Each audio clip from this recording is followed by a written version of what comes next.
మన బీసీల వార్తలు కవర్ చేయని ఛానళ్ళు కానీ, మన బీసీల గురించి రాయని మెయిన్ స్ట్రీమ్ పత్రికను అవసరమైతే తగలబెడతాం, అవసరమైతే నిషేధిస్తాం. ఇది డైరెక్ట్ వార్నింగ్. మీ కుల పత్రికలని బజార్లో తగలబెడతాం కూడా. ఎందుకంటే మీరు మమ్మల్ని ఎజెండా సెట్టింగ్ థీరీలో, ప్రాపగండా థీరీలో బీసీలు మా బాహుబలులని బిచ్చల దేవుళ్ళు చేసేది మీరే. ఇక మీడియా సంగతి అట్లుంది, న్యాయ వ్యవస్థ చూస్తే అట్లుంది, రాజకీయ వ్యవస్థ చూస్తే ఈ 130 కులాలలో కనీసం ward member, sarpanch, MPTC, ZPTC కాని కులాలు 90 కులాలు పైన ఉన్నాయి. మనము ఎస్సీలకు ఎంత వస్తుంది రిజర్వేషన్? ఎస్సీలకు ఎంత వస్తుంది రిజర్వేషన్? 17% వస్తుంది. ఎస్టీలకు ఎంత వస్తుంది? 10% వస్తుంది. బీసీలకి 10% ఉన్న ఓసీలకి 10% ఈడబ్ల్యూఎస్ రిజర్వేషన్ వస్తుంది. 60% పైగా ఉన్న బీసీలు, ఎంబీసీలు, ఈబీసీలు, డీనోటిఫైడ్ ట్రైబ్స్కి, డిఎన్టీలకి 0 రిజర్వేషన్. సంచార జాతులకి, అర్ధసంచార జాతులకి, విముక్త జాతులకి 0 రిజర్వేషన్. విముక్త కులాలకి 0 రిజర్వేషన్. 60% పైగా ఉన్న బీసీలకి 79 సంవత్సరాల తర్వాత, 75 ఏళ్ల రాజ్యాంగం అమలైన తర్వాత కూడా 25% రిజర్వేషన్ వస్తుందంటే ఈ న్యాయ వ్యవస్థ ఏం చేస్తుంది? న్యాయదేవత కళ్ళు కంతలు ఇప్పాల్సిన అవసరం ఉంది. కాబట్టి మేము ఇట్లా చెప్పుకుంటూ పోతే పౌల్ట్రీ రంగంలో వాళ్ళే, మందు తయారు చేసేది వాళ్ళే. మనకి మందు చూపు ఉంది కానీ ముందు చూపు లేదు. మనం తాగుబోతులం అవుతున్నాం, వాళ్ళేమో లిక్కర్ కంపెనీ ఓనర్లు అవుతున్నారు. చికెన్ తినేది మనం, పౌల్ట్రీ కంపెనీ ఓనర్లు వాళ్ళు అవుతున్నారు. బట్టలు నేసేది మనం, షాపింగ్ మాల్స్ అన్నీ వాళ్ళకే. రియల్ ఎస్టేట్లో మనకేమో గజం స్థలం కూడా దొరకదు. రియల్ ఎస్టేట్ కంపెనీలన్నీ 3 కులాలే. కాబట్టి ఈ వెలమ, రెడ్డి, కమ్మ ఒకప్పుడు వీళ్ళు కూడా శూద్రులు అని చెప్పి ఇప్పుడు వాళ్ళకి రావాల్సిన వాటా కోసం వాళ్ళకు కాకుండా ఎక్కువ తిని దొబ్బుతున్నారు. కాబట్టి వాళ్ళకి వీఆర్ఎస్ ఇవ్వాలా వద్దా? వెల్కమ్ రెడ్డి కులాలకి వాళ్ళ దామాషా కన్నా ఎక్కువ తింటున్నారు కాబట్టి తిరిగి సొసైటీకి పే బ్యాక్ చేయాల్సిందే. ఇప్పుడు స్పష్టంగా చెప్తున్నా, అగ్రవర్ణ పార్టీల్లో ఉన్న బీసీ బాహుబలులారా, మీరు మా వైపు వస్తే మిమ్మల్ని నెత్తిన పెట్టుకుంటాం. మీరు కట్టప్పల్లాగా, బానిసల్లాగా ఉంటే బిచ్చల దేవుళ్ళని డిక్లేర్ చేస్తాం. ఫస్ట్ ఈ చెంచాగాళ్ళ మీద యుద్ధం చేయాలి.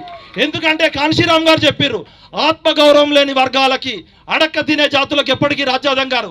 మీకే ఆత్మగౌరవం లేకపోతే, మీరే అగ్రవర్ణ పార్టీల నాయకుల మోచేతి నీళ్లు దాకుంటే మీరు మా ఆత్మగౌరవం గురించి ఎట్లా పోరాడతారు బిడ్డలారా? మాకు బీసీ కృష్ణన్న కావాలి కానీ బీజేపీ కృష్ణన్న వద్దు. ఆయనని బీసీ కృష్ణయ్య అంటాం మనం, బీజేపీ కృష్ణన్న అక్కర్లే. మా లక్ష్మణ్ అన్న మాకు దూర బంధువు. మా మున్నూరు కాపులో చాలామంది ఉన్నారు, బిచ్చల దేవుళ్ళు ఉన్నారు, కట్టపల్లు ఉన్నారు. నా నుంచే స్టార్ట్ చేస్తున్నా. లక్ష్మణ్ గారికి 4 పదవులు వచ్చినాయి. ఓబీసీ సెల్ చైర్మన్ వచ్చింది, రాజ్యసభ వచ్చింది, పార్లమెంట్ పార్టీ కమిటీ, మొత్తం దేశం మొత్తంలో 8 మంది ఉంది. మరి లక్ష్మణ్ గారు ఎక్కడా మాట్లాడరే? లక్ష్మణ్ గారు మాట్లాడాల్సిన అవసరం, ఆయన బీసీ కాకపోతే ఆ పదవి వచ్చేదా? ఇప్పుడు రేవంత్ రెడ్డి గారు ఏమంటాడో చూస్తా. రేవంత్ రెడ్డికి సప్పట్లు కొట్టాలా, చెప్పులు దండేయాలో చెప్తా. ఆయన మాట్లాడింది ఎందుకంటే కుండ బద్దలు కొట్టాడు చెప్పాల్సిందే. ఇక రేవంత్ రెడ్డి మాట్లాడింది వినండి ఒక్కసారి. ఈ రిజర్వేషన్ల గురించి రేవంత్ రెడ్డి గారికి పాలాభిషేకాలు, పూలాభిషేకాలు చేస్తున్నారు కదా. ఇప్పుడు ఒకసారి రేవంత్ రెడ్డి గారు ఏమన్నారో విందాం. Just 1 minute. రిజర్వేషన్ల అధికారం ఇవ్వడం అనేది నేరం. ఆయన ఏమంటున్నా అంటే రిజర్వేషన్ల అధికారం ఇవ్వడం అనేది నేరం. అడిగితే జైల్లో పెట్టాలి. అట్లాంటి ప్రశ్నని, అట్లాంటిది కావాలని అడిగితే జైల్లో పెట్టాలి. దేశ ప్రజల యొక్క ఇప్పుడు ఫెడరల్ సిస్టంలో concurrence state list, central list, concurrence list. కొన్ని అధికారాలు రాష్ట్ర ప్రభుత్వాలకు ఉంటాయి, కొన్ని అధికారాలు కేంద్ర ప్రభుత్వానికి ఉంటాయి, కొన్ని అధికారాలు. ఈ రాజ్యాంగం అంటే అంబేద్కర్ రాసిందే తప్పు అంటున్నావా నువ్వు? ఎన్నో డిబేట్లు సెంట్రల్ హాల్లో జరిగిన తర్వాత నిర్ధారించింది ఇవన్నీ. ఏ అధికారం ఎక్కడ ఉండాలనేది నెలల కొద్దీ సెంట్రల్ హాల్లో డిబేట్ జరిగిన తర్వాత రచించిన రాజ్యాంగం ఇది.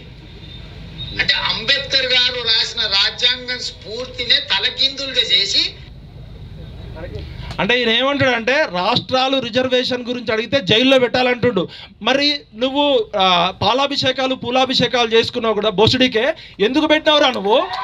ఎందుకు పెట్టినావురా? ఒకరిని సాగండి సార్. అంటే ఎవరిని మభ్యపెట్టడానికి పెట్టావు మిస్టర్ రేవంత్ రెడ్డి? రాహుల్ గాంధీ గారు రాజ్యాంగం పట్టుకొని తిరుగుతున్నాడు కదా, జోడో యాత్ర, న్యాయయాత్ర అని.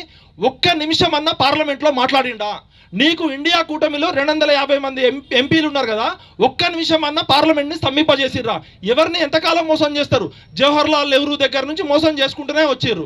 మరి ఇక రామచంద్రరావు, బీజేపీ నాయకుడు రామచంద్రరావు ఏమన్నాడో కూడా చెప్పాలి. సరే స్పష్టంగా చెప్పాల్సిందే, దూద్ కా దూది, పానీ కా పానీ.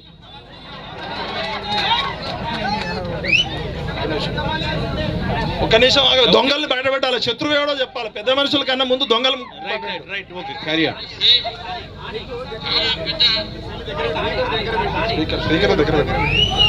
ఓకే ఓకే పెడుతున్నాం.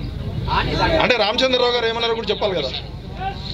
ఎందుకంటే కాంగ్రెస్ పార్టీ ఈరోజు 42% ముస్లింలకు మన బీసీలకు రిజర్వేషన్ చెప్తూ దాంట్లో 10% ముస్లింలకు ఏదైతే జోడిస్తున్నారో దాన్ని బీజేపీ వ్యతిరేకిస్తుంది. 42% బీసీలకు మీరు రిజర్వేషన్ ఇవ్వాల్సి ఉందే, ఎందుకంటే మీరు బిల్లు ప్రవేశపెట్టారు. ఆ బిల్లుకు సపోర్ట్ చేసింది బీజేపీ, బేషరతుగా సపోర్ట్ చేసినాం. మరి అటువంటిప్పుడు దాన్ని అమలు పరచాల్సిన బాధ్యత మీది కాదా అని అడుగుతా ఉన్నాను. ఈయన ఏమంటాడు, బీసీలకి రిజర్వేషన్లలో ముస్లింలకు ఇస్తున్నారని చెప్తున్నారు. చిరంజీవి గారు మీరు స్పష్టంగా చెప్పండి, ఎక్కడన్నా మీరు పెట్టిన దానిలో డ్రాఫ్ట్లో 10% ముస్లింలకు ఇస్తామని ఉందా? లేదు లేదు లేదు. మరి ఎవరిని మభ్య పెడుతున్నారు వీళ్ళు? మనందరినీ. అయితే వాళ్ళు స్పష్టంగా చెప్తారు, బ్రాహ్మణ్ బనియా పార్టీ ఆర్ఎస్ఎస్ వాళ్ళు మేము జనాభా గణన చేయము, కులగణన చేస్తే భారతదేశం విడిపోతుంది, లక్షల కుటుంబాలు ఉన్నాయని సిగ్గు లేకుండా సుప్రీంకోర్టు అఫిడవిట్ ఇచ్చి మొన్న బంద్లో ఎట్లా పాల్గొన్నారా? బద్మాష్ గాలారా మీరు? బంద్లో ఎట్లా పాల్గొన్నారు మీరు? బంద్లో ఏ ముఖం పెట్టుకొని పాల్గొన్నారు? మరి మిగతా భారతదేశంలో ఉన్న అన్ని రాష్ట్రాల్లో ముస్లింలకు రిజర్వేషన్ లేవా? మోడీ గారు ప్రధానమంత్రిగా ఉన్న గుజరాత్లో ముస్లింలు ఉన్నారా లేరా రిజర్వేషన్లు? అంటే ఇది ప్రజలని బీసీలని ఇంకా ఎంతకాలం పిచ్చోళ్ళని చేస్తారు? ఇది ఎడ్డి తెలంగాణ కాదు, గుడ్డి తెలంగాణ కాదు. బొడ్రాయి దగ్గర కూర్చొని రాయి పట్టుకొని కూర్చున్నాం బిడ్డ. ఒక్కొక్కడిని ఇంటి ముందు చావు డప్పు మోగిస్తాం. ఇక టీఆర్ఎస్ పార్టీ ఏమంటో చూద్దాం. అయ్యో మా ఇంకో బండి సంజయ్ అని ఏమంటాడో చూద్దాం.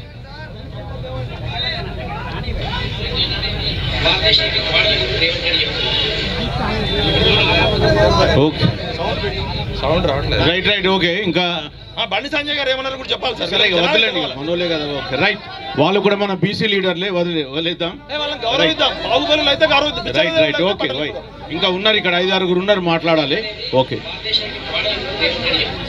బండి సంజయ్ గారు కూడా ముస్లింస్ మేము వ్యతిరేకము, తెలంగాణ రోల్ మోడల్ అంటున్నాడు రాహుల్ గాంధీ, కాబట్టి మేము ఇండియా వైడ్ అడ్డుకోవాలంటే ఇక్కడ నుంచి అడ్డుకుంటామంటారు. మరి మీరు ఏ మకం పెట్టుకొని వచ్చిర్రు మొన్న బంధులోకి? ఎందుకు వచ్చిర్రు? ఒకవైపు ఏమో సార్, ఒక్క నిమిషం సార్, ఒకటే చెప్తున్నా, మోహరించిన సైన్యాలనైనా ఆపవచ్చు కానీ ముహూర్తం ఆసనమైన ఆలోచనలు ఎవరు ఆపలేరు. బీసీలు అంటే బ్యాక్వర్డ్ క్లాసెస్ కాదు, మనల్ని వెనక్కి నెట్టేసిన కులాలు. మనకి బ్రిలియంట్ ఉంది, క్రియేటివ్ ఉంది. We are backbone of this nation. అడుక్కుంటే వచ్చేది రాజ్యాధికారం కాదు. మీ ఆధ్వర్యంలో మీరు జీవితకాలం అవసరమైతే ఆమర దీక్ష కూర్చోండి, మేము అందరం వస్తాం. చావో తేవో తేల్చుకుందాం. ఇక ఇది బ్రహ్మ విష్ణు మహేశ్వరుల ప్రకృతి కలయికతో వచ్చింది. శత్రువు ఎవడో స్పష్టంగా చెప్పేసినాం. శత్రువు అగ్రవర్ణ ఆధిపత్య మనువాద భావజాలంతో అక్రమంగా సుప్రీంకోర్టులో తప్పుడు తీర్పులు ఇచ్చే జడ్జీలు. రాజ్యాంగ సవరణ చేయాల్సిందే, 9వ షెడ్యూల్లో పెట్టాల్సిందే. పార్లమెంట్లో బిల్లు ప్రవేశపెట్టాల్సిన రాజకీయ పార్టీలు ఈ స్ట్రీట్ ఫైట్ చేయాల్సిన అవసరం లేదు. 8 మంది బీజేపీ ఎంపీలు, 8 మంది కాంగ్రెస్ ఎంపీలు రిజైన్ చేయకపోతే రేపు పొద్దున మీ ఇంటి ముందు సావు డప్పు కొడతాం. జై తెలంగాణ, జై బీసీ, జై భారత్. Thank you. చాలా అద్భుతంగా అనర్గళంగా మాట్లాడారు. మీకు ప్రత్యేకించి అభినందన.